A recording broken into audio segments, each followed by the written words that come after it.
Oke, selamat malam. Kita akan mulai kelas hari ini, dimana seperti yang sudah saya sampaikan, hari ini agenda kita akan melanjutkan strategi harga yang belum selesai kemarin ya. Kemudian ada beberapa pertanyaan dari mahasiswa, nanti saya akan bahas ya. Oke, hari ini kita hanya 60 menit. Sesinya 60 menit mengingat materinya juga tidak begitu banyak. Nanti kita akan ada meeting lagi next week setelah TTM. Oh ya, sebelum saya lupa, saya ingatkan sekali lagi untuk teman-teman yang besok minggu pada waktu TTM akan presentasi, dimohon untuk mempersiapkan diri sebaik-baiknya. Yang belum mengirimkan PowerPoint silakan segera dikirimkan ya. Kemudian persiapkan baik-baik, ingat batas waktunya 7-10 menit ya, 7-10 menit. Saya harapkan semua bisa presentasi ya. Kemudian untuk teman-teman yang tidak bisa hadir dalam TTM, diharapkan segera mengumpulkan presentasi dalam bentuk video. Video bisa di-sharing melalui Facebook aja, katanya lebih cepat ya, melalui Facebook, atau silakan Anda mau upload di YouTube juga boleh, nanti saya minta linknya, nanti saya download sendiri. Oke. Kemudian tadi saya mau ngomong apa lupa. Oke, itu dulu. Nanti kalau saya ingat saya akan sampaikan. Anyway, saya harapkan teman-teman di sini membawa modul dan inisiasi. Kita akan pakai belajar untuk malam hari ini. Sedikit kita akan mereview apa yang sudah kita pelajari minggu lalu. Apakah kaitan antara strategi harga dengan orientasi manajemen pemasaran? Masih ingat ya? Ya, karena dalam ada 5 orientasi manajemen pemasaran, ada orientasi manajemen, ada orientasi produksi, ada orientasi produk, ada orientasi pemasaran, ada orientasi bernuansa sosial, dan satu lagi ada juga saya lupa satunya. Pokoknya ada 5 ya. Nah, kemudian kalau kita terkait strategi harga itu satu orientasi atau konsep manajemen yang mendekati adalah produksi, di mana barang atau produk itu akan laku jika harganya murah dan diproduksi banyak ya. Nah, ini kemarin sudah kita bahas. Kemudian pengertian harga, masih ingat ya kemarin? Harga adalah nilai ya, sejumlah nilai, tidak harus uang ya, tidak harus uang yang ditukarkan untuk mendapatkan barang dan jasa. Oke. Kemudian harga optimal. Harga optimal adalah tingkat atau level harga di mana memberikan demand yang tinggi, tetapi perusahaan juga tetap untung. Nah, kalau kita mempunyai perusahaan, sebaiknya kita setting harga pada harga yang optimal ya. Jadi tidak menguntungkan lah ya, intinya menguntungkan buat perusahaan. Kemudian price competition. Price competition adalah harga yang ditetapkan itu mengikuti yang ditetapkan oleh pesaing lainnya. Pertemuan sebelumnya kita berikan contoh itu mengenai mengenai HP ya, HP Cina gitu ya, dimana kita lihat harga satu produk dengan produk lain kisarannya sama. Nah, itu price competition ya. Kemudian ada langkah-langkah dalam penetapan harga. Yang pertama kita perlu melakukan apa? Ada yang masih ingat? Kalau lupa silahkan Anda buka juga boleh.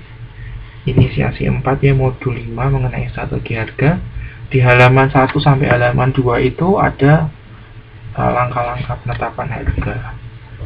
Ya, yang pertama adalah analisis situasi pasar. Analisis situasi pasar itu selalu perlu dilakukan ya, untuk melihat apa sih kondisinya, seperti apa sih yang terjadi di pasar, seperti apa ya. Dimana nanti situasi pasar itu juga meliputi kondisi pasar seperti apa, persaingannya seperti apa, potensi pasarnya seperti apa, gitu ya. Nah, kemudian langkah kedua dalam penetapan harga adalah kita perlu mengidentifikasi faktor-faktor pembatas. Jadi, faktor-faktor pembatas itu adalah faktor-faktor yang membatasi keleluasaan perusahaan untuk menetapkan sebuah harga. Ya. Atau pengertian lainnya adalah faktor-faktor yang membuat perusahaan tidak semaunya sendiri dalam menetapkan harga. Nah, ada beberapa nih faktor-faktor pembatasnya, nanti kita bahas ya. Kemudian langkah ketiga adalah menetapkan sasaran. Ya, sasaran ini terkait dengan seberapa besar keuntungan yang mau kita dapatkan, kemudian juga melihat kondisi target market seperti apa gitu ya. Itu terkait dengan sasaran ya. Kemudian langkah keempat adalah melakukan analisa atau analisis potensi keuntungan. Jadi melihat seberapa tingkat keuntungan, yang mengestimasi ya tingkat keuntungan pada harga yang akan ditetapkan. Kemudian langkah berikutnya adalah menentukan harga awal. Nah, apa itu harga awal? Harga awal adalah harga pertama produk yang harus diluncurkan. Nah, ini saya lanjutkan ya. Ada hukum tidak resmi penetapan harga yang diperoleh dari akumulasi pengalaman. Yang pertama, kalau kualitas sudah produk standar dan harga antar produk yang sudah ada di pasaran seragam, ikuti saja harga yang berlaku. Jadi kalau misal kita menghadirkan satu produk, nah produk itu sama yang saat ini market sudah ada begitu ya, lebih baik setting harganya itu mengikuti pasar.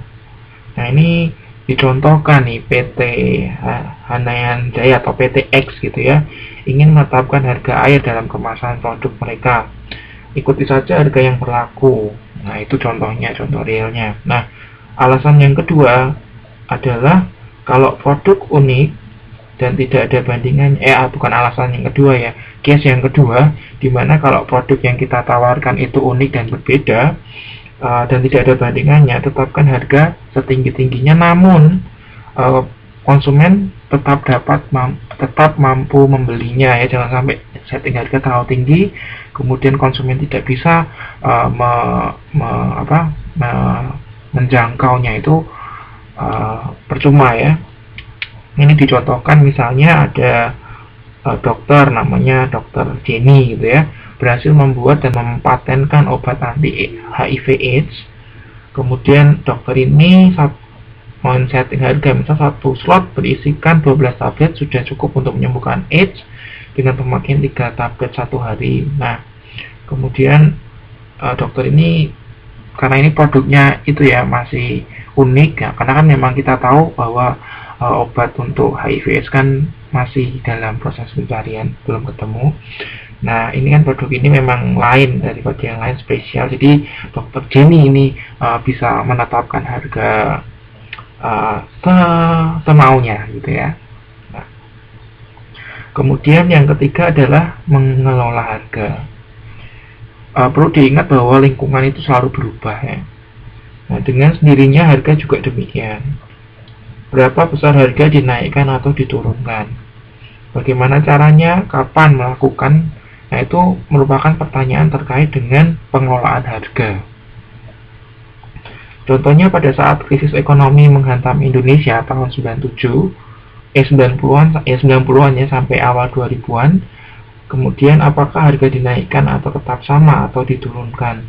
Nah, logikanya dengan kenaikan biaya akibat inflasi, harga perlu dinaikkan. Namun pada saat yang sama daya beli masyarakat juga sedang lemah ya. Nah, kenaikan harga dan penurunan daya beli merupakan kombinasi yang menurunkan permintaan. Nah, bagaimana kalau diturunkan? Nah, pertanyaan-pertanyaan seperti ini terkait dengan pengolahan harga. Ya, secara cepat saya ringkas ya. Ada 6 tahap untuk menetapkan harga. Yang pertama, yuk teman-teman sambil mengingat ya, sambil jawab. Yuk, Mbak siapa nih?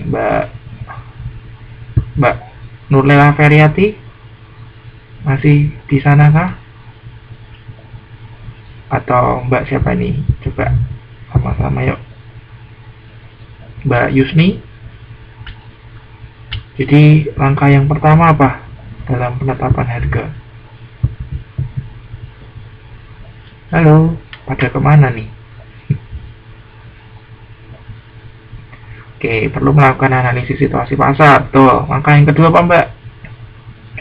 Kalau bisa tanpa melihat ya, tanpa melihat catatan. Kemudian apa langkah kedua setelah melakukan analisis?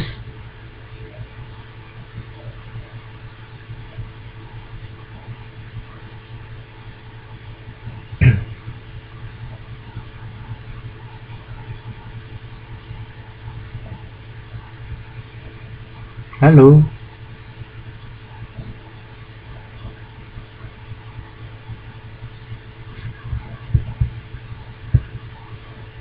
Oke, identifikasi faktor pembatas ya, faktor-faktor apa yang membatasi perusahaan dalam menyeting harga, dalam menentukan harga. Kemudian apa lagi?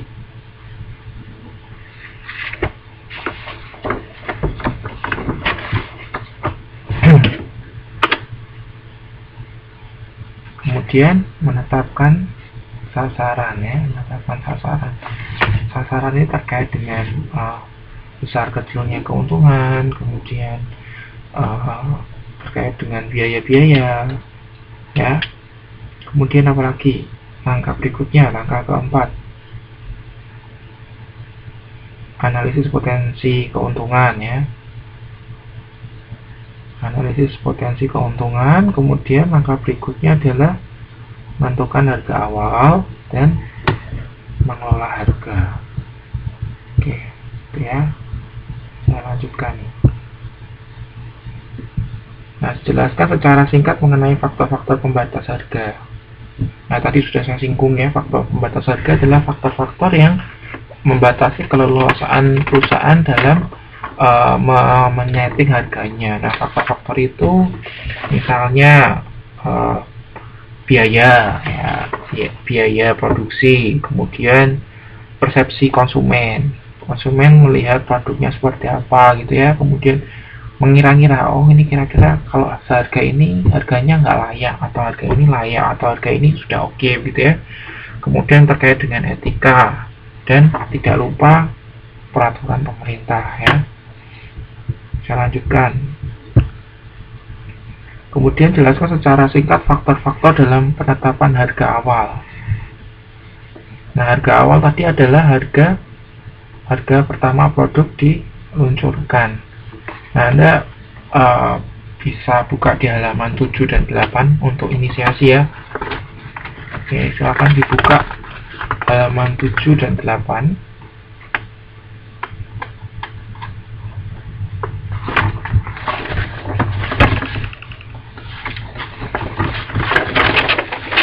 Di situ ada langkah-langkah dalam menetapkan harga awal. Nah, berdasarkan faktor apa yang dijadikan sebagai acuan utama, ada 3 pendekatan dalam penetapan harga awal. Ya, yang pertama adalah berdasarkan market atau market based pricing. Nah, acuan utama adalah persepsi dan kebutuhan konsumen. Ada beberapa teknik yang tersedia, yaitu value pricing, kemudian perceived quality pricing, dan odd pricing. Nah, apa itu value pricing? Value pricing yaitu penetapan harga yang dimaksudkan untuk memberi kesan bahwa konsumen memperoleh nilai dengan uang yang dibayarkan. Nah, perlu diketahui bahwa nilai merupakan selisih antara manfaat yang diperoleh dan harga yang dibayarkan. Nah, semakin uh,